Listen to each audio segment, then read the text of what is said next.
మీరు ఇప్పుడు చెప్పిన నెంబర్స్ కానీ ఫ్యూచర్ ప్రాజెక్ట్స్ కానీ చాలా ఇంట్రెస్టింగ్గా ఉన్నాయి. కానీ నిన్న ఒక ఇంటర్వ్యూలో మీరు మాట్లాడిన PR marketing is more important than anything అని పెర్ఫార్మెన్స్ అని చెప్పారు.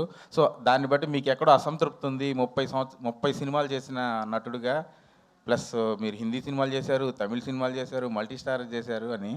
సో ఎందుకు అలా మాట్లాడాల్సి వచ్చింది? మీకున్న అసంతృప్తి ఏంటి? అది అసంతృప్తే కాదండి. వాళ్ళకు ప్రశ్న అడిగినప్పుడు ఈ ప్రశ్నకి సమాధానం ఏంటని నేను బ్రేక్ డౌన్ చేసి చెప్పాను అంతే. ఇప్పుడు దీనికి ఏంలా, ఇప్పుడు నేను 2 బాడీ గార్డ్ని పిఆర్ మిషన్, ఇప్పుడు నాకు already PR one of the best PR companies in ఇండియాతో నేను పనిచేస్తున్నానండి. బట్ నేను ఇక్కడ రన్ చేయట్లా, నా హిందీలో నేను చేసే వర్క్ కోసం రన్ చేసుకుంటున్నా.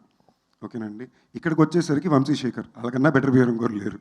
ఓకే, నేను very close to me friends ఉన్నాయి, నా మీద ఎక్స్ట్రా ప్రేమ ఉంది. పాయింట్ ఏంటంటే మనం దాంతో ఏం చేయాలనుకుంటున్నాం అనేదే పద్ధతి అండి. నేను దాంతో వాళ్ళని అడిగిన ప్రశ్నకి అది నేను చేయాలంటే ఇవన్నీ నేను చేయాలి, నాకు పెద్ద దాని మీద ఇంట్రెస్ట్ లేదు అనేది నేను చెప్పొచ్చింది. చేయాలంటే very easy, as it is 6 monthsలో చేసి చూపించమంటారో చెప్పండి.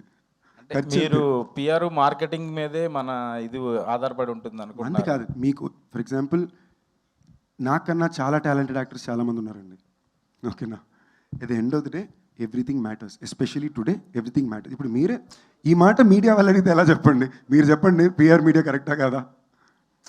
మమ్మల్ని అక్కడ తీసుకెళ్ళేది మీరేగా. It is very important. మనుషులు మన గురించి ఏం మాట్లాడుతున్నారు, బయట ఏం స్ప్రెడ్ చేస్తున్నారు, ఆలోచనని ఏం సీడ్ చేస్తున్నారని చాలా ఇంపార్టెంట్ అండి.